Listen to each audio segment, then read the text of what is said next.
আসসালামু আলাইকুম সবাইকে। আজকে আমরা দেখব কাউন্ট ফর্মুলা। কাউন্ট ইফস চারটা ফর্মুলা আমরা দেখব। তো শুরু করতেছি আমরা। শুরুতে কাউন্ট ফর্মুলাটা সিম্পল ফর্মুলা। এখানে আপনার জাস্ট আপনি একটা রয়ের ভিতরে যেগুলো নিউমেরিক সংখ্যা, সেই নিউমেরিক সংখ্যাটাকে নিয়ে আসতে যাচ্ছেন যে এখানে নিউমেরিক সংখ্যা কতগুলো আছে, সেই জিনিসটা কাউন্ট ফর্মুলা দিয়ে আপনি নিতে পারবেন। যেমন আমি যদি এখানে দেই ইজ ইকুয়াল টু দেব, শুরুতে কাউন্ট ফর্মুলা কল করব, ট্যাব দিব, ট্যাব বাটন ক্লিক করলে আমার এটা এখানে চলে আসবে। এরপরে আমি ধরেন যে এই র এর ভিতরে কাউন্ট করতে যাচ্ছি। আমি ফার্স্ট ব্র্যাকেট দিয়ে ক্লোজ করতে পারি অথবা এন্টার দিব, দিলে এখানে দেখেন এখানে আমার কাউন্ট 2 আসছে। তার মানে আমার এই র এর ভিতরে নিউমেরিক্যাল সংখ্যা আছে 2টা। যদি আমি আইটিকে এখানে ধরেন যে 5 করে দেই, দেখেন এখানে 3 হয়ে গেছে। হ্যাঁ, তার মানে আমি যে সেলগুলো সিলেক্ট করছি বা যে রটা সিলেক্ট করছি বা কলামটা সিলেক্ট করছি তার ভিতরে নিউমেরিক সংখ্যা কতগুলো আছে সেটা কাউন্ট ফর্মুলার মাধ্যমে আপনি কল করতে পারবেন। এরপরে আসি কাউন্ট এ। কাউন্ট এতে হলো আপনার সামের মতো অনেকটা সাম যেভাবে কাউন্ট করে আমরা এভাবে এখানে যদি ধরি, দেখেন এখানে নিচে একটা কাউন্ট চলে আসছে। টোটাল 4টা ফিল্ড আছে বা 4টা ডাটা আছে এখানে এই সেলে।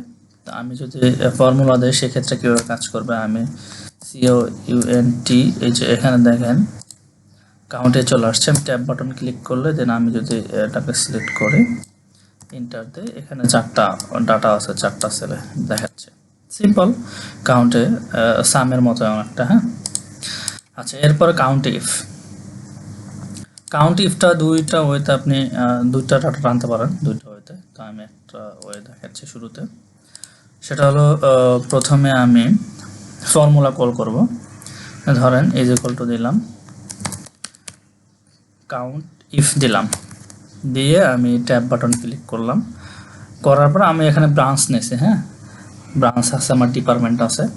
তা আমি চাচ্ছি যে এই ব্রাঞ্চের ভিতরে প্রথমে আমি ব্রাঞ্চটা সিলেক্ট করব, দিয়ে কমা দিব, এরপরে কোটেশন দেব। হ্যাঁ, কোটেশনের ভিতরে আমি চাচ্ছি রংপুর ব্রাঞ্চটা কতবার আছে। হ্যাঁ, আমি কোটেশন দিয়ে, কোটেশনের মাঝখানে জিনিসটা দিতে হবে কিন্তু, আপনি কি কোন জিনিস চাচ্ছেন। এরপরে ব্র্যাকেট দিয়ে আপনি এন্টার দিলে দেখেন রংপুর আমার 3বার আছে এখানে, একবার। আমি তো এখানে একটা ছোট শিট নিয়েছি। আপনি যখন বড় শিট নেবেন, ধরেন হাজার আপনার ডাটা আছে, সেক্ষেত্রে আপনার পুরো সারা বাংলাদেশে কতগুলো ব্রাঞ্চ আছে, আপনার সেম ব্রাঞ্চ আছে বা সেম ব্রাঞ্চের স্যালারি আপনি হিসাব নিকাশ করবেন স্যালারি। হ্যাঁ, বা সেম ব্রাঞ্চের কতগুলো ডিপার্টমেন্ট আছে, বা সারা বাংলাদেশে যতগুলো ব্রাঞ্চের যতগুলো সেম ডিপার্টমেন্ট আছে আপনি কাউন্ট করতে যাচ্ছেন, তখন সেক্ষেত্রে কাউন্ট ইফ দিয়ে আপনি ওই ডাটাগুলো নিতে পারবেন। যেমন আমি এখানে রংপুর নিলাম, যে রংপুর ব্রাঞ্চটা আমার এখানে 3বার আছে। আচ্ছা, আর একটা জিনিস হচ্ছে, আপনি ধরেন যে আমার এখানে আমি একটা স্যালারি স্ট্রাকচার নিচ্ছি, সেক্ষেত্রে আপনি চাচ্ছেন যে স্যালারি বের করতে, যে আমার ব্রাঞ্চের, আমার সারা বাংলাদেশে যতগুলো ব্রাঞ্চ আছে তার মধ্যে আমার 25,000-এর উপরে কতগুলো স্যালারি আছে, বা ধরেন যে 50,000 টাকার উপরে কার কত স্যালারি আছে, আপনি হিসাব নিকাশ বের করতে যাচ্ছেন যে আমার 1 লাখের উপরে কতজন পার্সন স্যালারি পাচ্ছে বা কে পাচ্ছে স্যালারি। তো সেক্ষেত্রে আপনি কি করবেন, আপনি এখানে কাউন্ট ইফ ফর্মুলাটা কল করবেন, যে আমার এখানে চলে আসছে। আমি যদি ট্যাব বাটন দেই, এরপর আমি এই যে সেলগুলো আছে সিলেক্ট করে নেব, স্যালারির যে এখান থেকে আমি ডাটা যাচ্ছি সেগুলো সিলেক্ট করব, দেন কমা দেব। এরপরে আমি কোটেশনে আমি বলে দিব যে আমি লেস দেন অথবা গ্রেটার দেন। আমি ধরেন যে শুরুতে গ্রেটার দেন থেকেই ধরে, যে গ্রেটার দেন আমি চাচ্ছি যে আমার 25,000 টাকার উপরে কতজন স্যালারি পাচ্ছে। তো আমি 25-এর উপরে 25,000 লিখলাম, দেন আমি সেকেন্ড ব্র্যাকেট দিলাম, কমা দিলাম, আমি ব্র্যাকেট দিয়ে ক্লোজ করে দিলাম।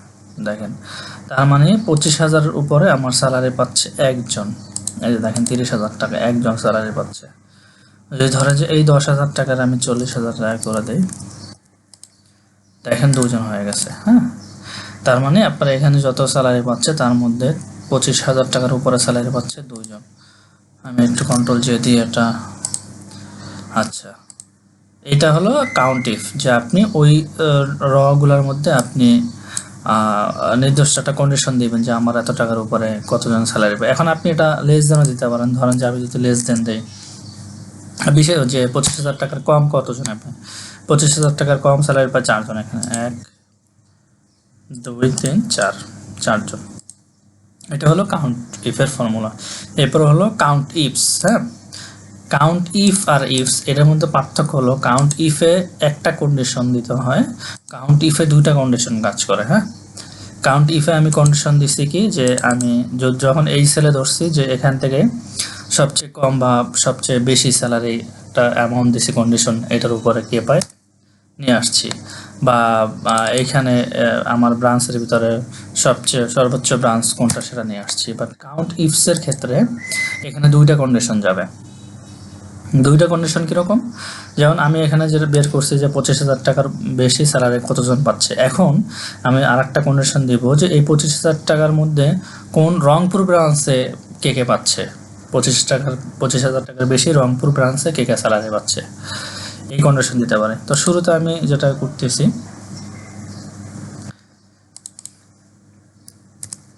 এইখানে ইজ ইকুয়াল টু দিব কাউন্ট ইফস, এটা আমি ডাবল ক্লিক করলেও হবে, ট্যাব দিলেও হবে, দিলাম। দেওয়ার পরে শুরুতে আমি দিব যে আমার ব্রাঞ্চ দিলাম, হ্যাঁ কমা দিলাম, কোটেশন দিয়ে আমি দিলাম রংপুর, এরপরে কোটেশন দিয়ে কমা দিলাম। এই গেল একটা কন্ডিশন। এখন আমি চাচ্ছি যে রংপুরের ভিতরে আইটি ডিপার্টমেন্ট আছে কোথায় কোথায়, সেটা আমি বের করব। তো আমি সেক্ষেত্রে ডিপার্টমেন্ট সিলেক্ট করব, কমা দিয়ে কোটেশন দেব। এইবার আমি এখানে বলে দেব কোন ডিপার্টমেন্ট, আইটি ডিপার্টমেন্ট দিয়ে কোটেশন দিয়ে আমি যদি ইন্টার দিই, দেখেন দুইটা ডিপার্টমেন্ট আছে রংপুরের মধ্যে আইটি ব্রাঞ্চ। দেখেন এখানে আপনার রংপুর, এটাও হলো আইটি, এটাও আইটি, রংপুর কিন্তু এখানেও আছে, বাট এটা এইচআর ডিপার্টমেন্ট, এটা কিন্তু ধরে না। হ্যাঁ, আচ্ছা আর একটা যেটা, যদি আপনি স্যালারি বের করতে চান যে আপনি রংপুরের মধ্যে 25,000 টাকার কম বা বেশি স্যালারি কে কে পাচ্ছে, সেটা কীভাবে বের করবেন, আপনি ইজ ইকুয়াল টু দেবেন কাউন্ট ইফ, আমি ডাবল ক্লিক করলাম, এরপর আমি এই সেলের মধ্যে কন্ডিশন দেবো, ফার্স্ট কন্ডিশন দিব, কমা দিব, দেন আমি কোটেশন দিয়ে আমি বলে দিলাম যে গ্রেটার দেন কত, ধরেন যে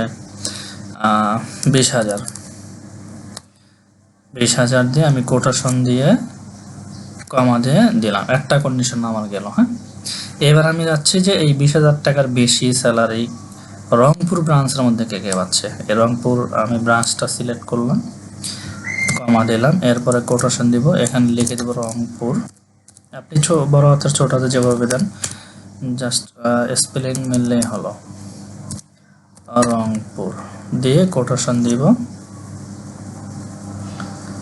কোটেশন দিয়ে আমি যদি ব্র্যাকেট দেই, দেখেন 2 জন। হ্যাঁ, এইখানে দেখেন আমি কি কন্ডিশন দিয়েছি, 20,000 টাকার বেশি, সেক্ষেত্রে আমার এখানে রংপুর এটা আছে কত, 19,000 টাকা, এটা কাউন্ট করে না, কারণ আমি দিছি 20,000 টাকার বেশি, আর এটা আছে রংপুর, এটা হলো 25,000, তার মানে এটা কাউন্ট করছে, এটা হলো 22,000, এটা কাউন্ট করছে। আর এখন আমি যদি এটাকে ধরেন যে 30,000 করে দেয়, তাহলে কিন্তু 3টা হয়ে যাবে, দেখেন 3টা। হ্যাঁ, এইভাবে আপনি আপনার যদি কোনো এক্সামের রেজাল্ট বের করতে চান যে কোন 80 মার্কের উপরে কে কতজন ছাত্র লেটার পেলো, এই কাউন্ট ইফ এবং কাউন্ট ইফ ফর্মুলা ব্যবহার করে আপনি এভাবে বের করতে পারেন। ঠিক আছে, ধন্যবাদ সবাইকে।